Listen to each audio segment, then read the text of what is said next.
Welcome to HMS, let the power flow. Feel the rhythm in your veins. Every rapid nitro flame. All right, so now we're going to look at our ethical considerations when we're looking at drugs, okay? So a lot of the time it's not just about the physical performance and what it can do and the health concerns, but we need to think about the bigger picture here. Like why do we even consider that there are some things that are acceptable and some things that are not? And that calls into question ethics, all right? So WADA, the World Anti-Doping Agency, actually operates wholly on this principle of ethics, okay? At the end of the day, yes, it would suck if an athlete took something that is going to hurt their health, but when you start to consider the ethics of it, it's not fair. It's not fair that athletes feel that they need to take things to win. It's not fair that athletes feel pressured to take things. So we are looking mainly at the ethics, and this could be like an argument type question in the HSC. So I've got 4 of them I'm going to cover, 4 main categories, and we'll do 2 here and I'll do 2 on the next slide, or screen I should say. So our first one is arguments for ban. So why do we ban athletes if they're taking something, okay? Well, banning athletes is essential to protect the athlete's health, preserve the integrity of the sport. It also rewards hard work and perseverance from the athletes that have actually put in the work. It enforces positive role modeling, so kids actually have someone rewarding to look up to. And it eliminates that toxic anything to win mindset that we often see in sports, okay? If athletes, so for example, if you look at it on the flip side, if athletes were only given like a little slap on the wrist, like, oh, you took some anabolic steroids, okay, you can't compete next weekend, but you can take the field in 2 weeks' time, all right? Then they're probably going to do it again, let's be honest, okay? And then kids being raised looking at their favorite athletes would be like, oh, I want to be like him when I grow up and I want to be big and muscly, so I'm going to take steroids too, you know? And it just, you can see how like there are so many ethical arguments as to why WADA really needs to be very strong with banning athletes from doing these illegal type drugs, okay? It's not a slap on the wrist, it is, you know, multi-year, and it could end up be like career ending. And to be fair, if you're taking all those drugs to win, then I am fully for the argument of career ending because you don't deserve it, right? Someone who has put in the effort and the time deserves to win and not you. So our next one is looking at issues around sanctions. So there's sort of like a flip side to this first argument for banning, right? Because I spoke about it in the first part, that the athlete is solely responsible for WADA's list of banned substances, okay? And that can get like updated overnight, you know? So something that is not on a list tonight might be on the list tomorrow. And it's up to the athlete to know what has changed and whether they're currently taking something that is banned, or if they're thinking about taking something, they need to check that it's banned, okay? Because it can raise the concern of accidental doping, all right? As in like sometimes purely like 100% innocent athletes who just didn't take the list and they just didn't assume that something would be on the list. And I'm not talking about like injectable stuff, like supplements. Some of the things that you ingest are banned, okay? So that you may accidentally take something because you didn't realize, and you're not doing it because you're looking for a performance edge, you're just doing it because you might have another condition. Like there was a famous story years and years and years ago. I mean, I'm going to talk about Shane Warne now.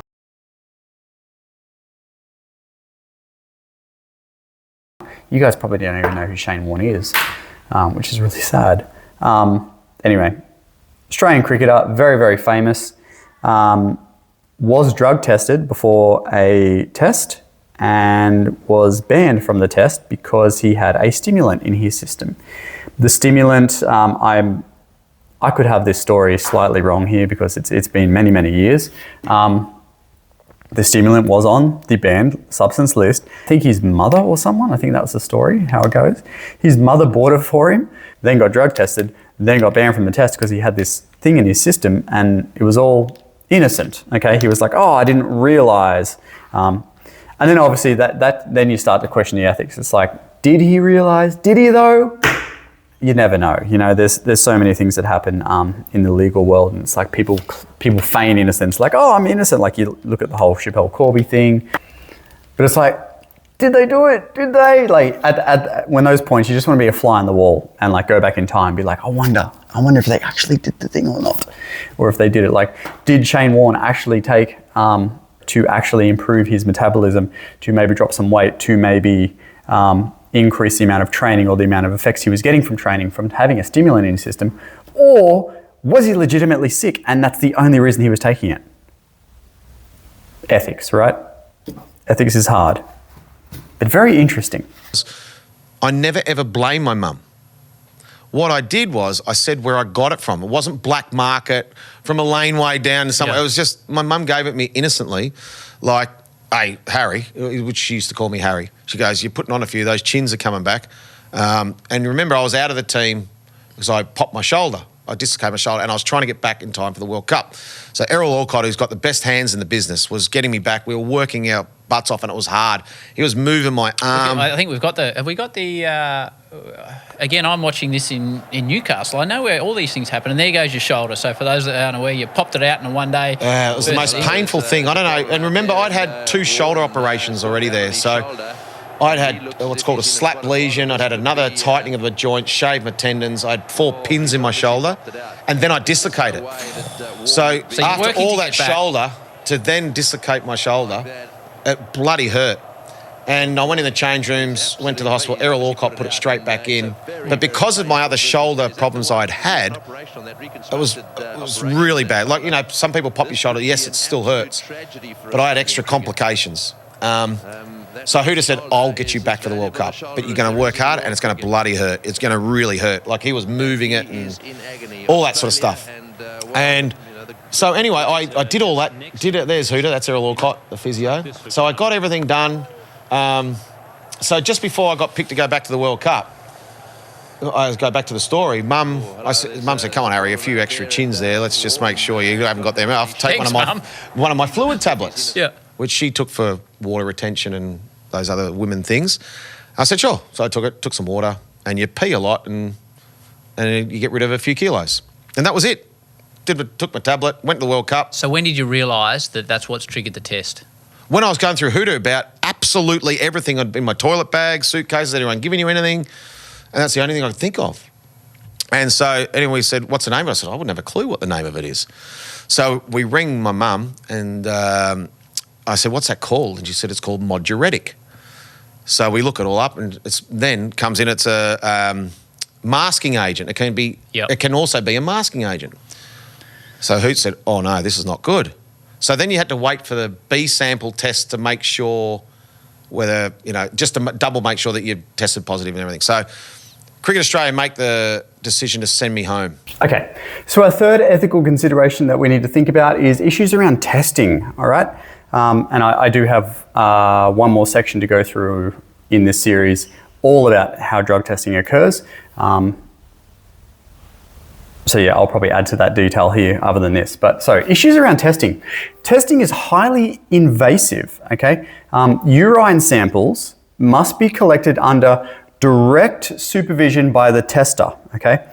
Now, when I say direct supervision, imagine this, all right? Athletes, female athletes in particular, are bad for this. In the past, female athletes have got clean urine, put a bag of clean urine inside their vagina. I'm trying to word this the right way without upsetting anyone too much. And then they have to get a drug test, so a urine sample, and they squeeze it out of the vagina into the cup, as opposed to actually doing a urination out of their urethra.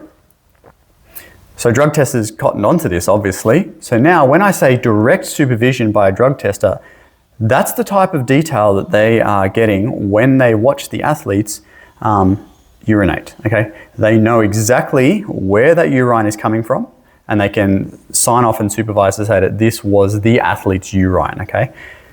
Think about how invasive of privacy that is. Like, I would hate for someone to do that to me. Even people that I'm like super, super close with, like in my family, that's not okay, all right? Let alone some random nobody off the street, and they could be opposite gender or same gender or whatever. It doesn't matter. It's just the drug tester is there and they need to see you produce that sample, okay?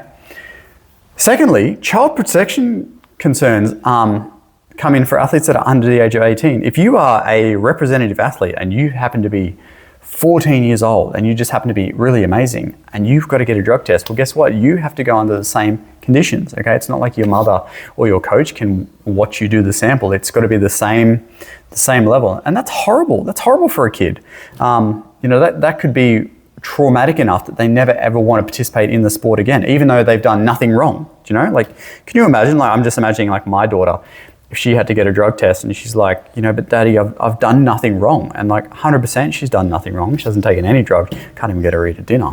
But then having some random have to watch her do that, like as her parent, am not okay with that. So yeah, massive ethical issues. And then like we talk about child protection concerns. Some sick people, I'm sure, are probably like, I want to be a drug tester for reasons. Connect the dots. Disgusting. Absolutely disgusting. Anyway, moving on.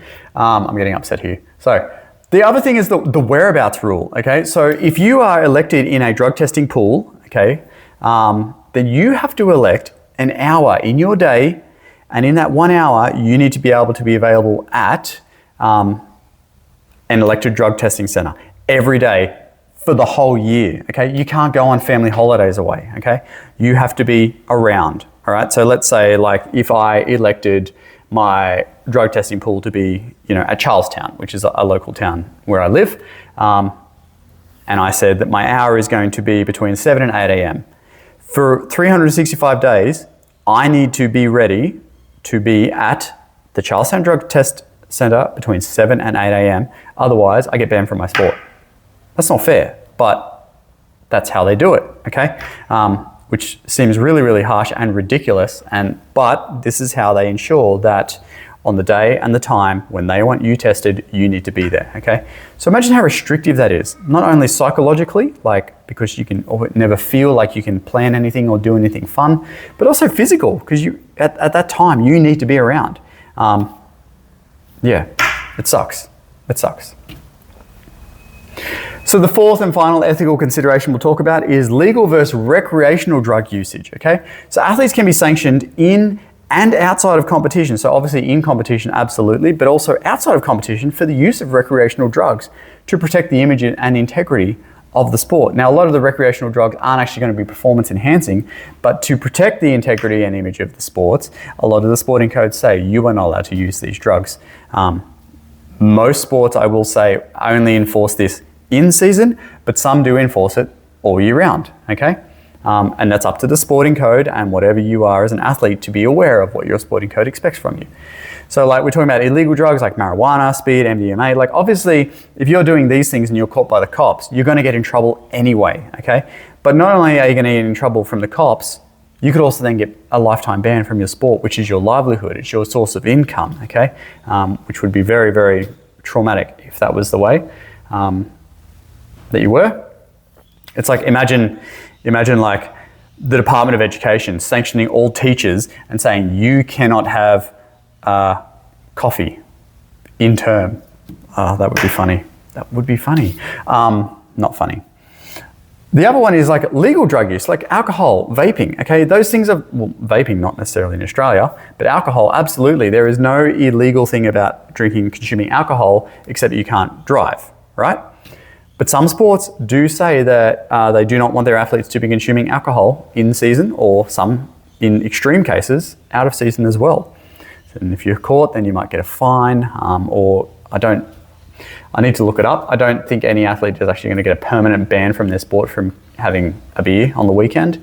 But maybe, I could be wrong. Like I said, I do need to look that up.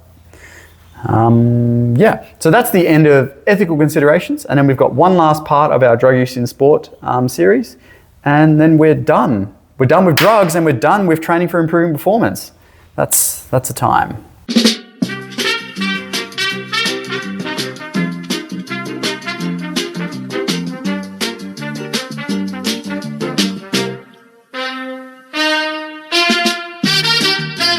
All right, so our last section, we're just going to quickly cover the drug testing procedures. Okay, so what actually happens to get a drug test?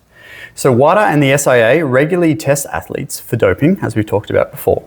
So there's basically 5 steps in the process, and we'll go through them now. So our first step is the notification of testing, okay? Actually telling the athlete they're going to be tested. So a DCO, or a doping control officer, if you just write DCO, that's fine, or a chaperone if the athlete happens to be under 18, don't know why they gave them separate names, informs athletes that they need to be tested, okay? 99.9% of the time, that is going to be same day when it's in season, okay? So you don't go and see an athlete and say, hey, you're gonna get tested, in 3 or 4 days time, because that could give them enough time to pop them diuretics and blah, blah, blah. So it's like, no, you're gonna get tested in 30 minutes or whatever. If it's out of season or off season, they do try and give them advance warning, all right? Because you're not really hanging around all that time. So they might just say, it's off season now. In 3 weeks' time, a DCO will expect you to be at the lab for testing. So second step, we're actually collecting the sample, all right? So the DCO or the chaperone, which is usually the same gender, need to watch the urine sample directly, which we talked about before.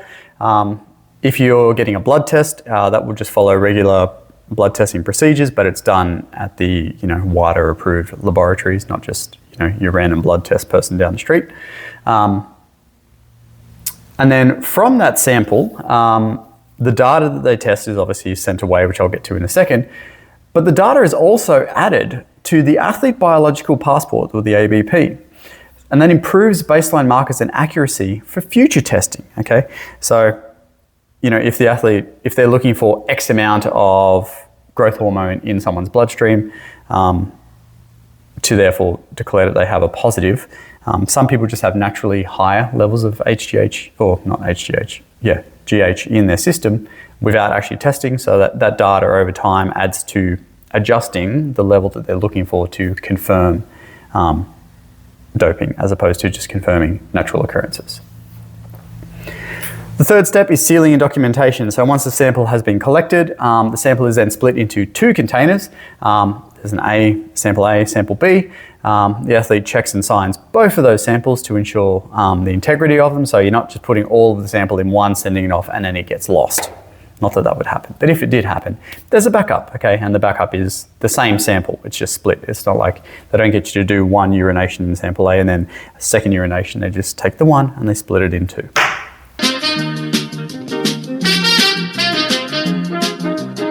So the fourth step is the transport and analysis of the samples, okay? So the samples are now taken to WADA approved laboratories or labs.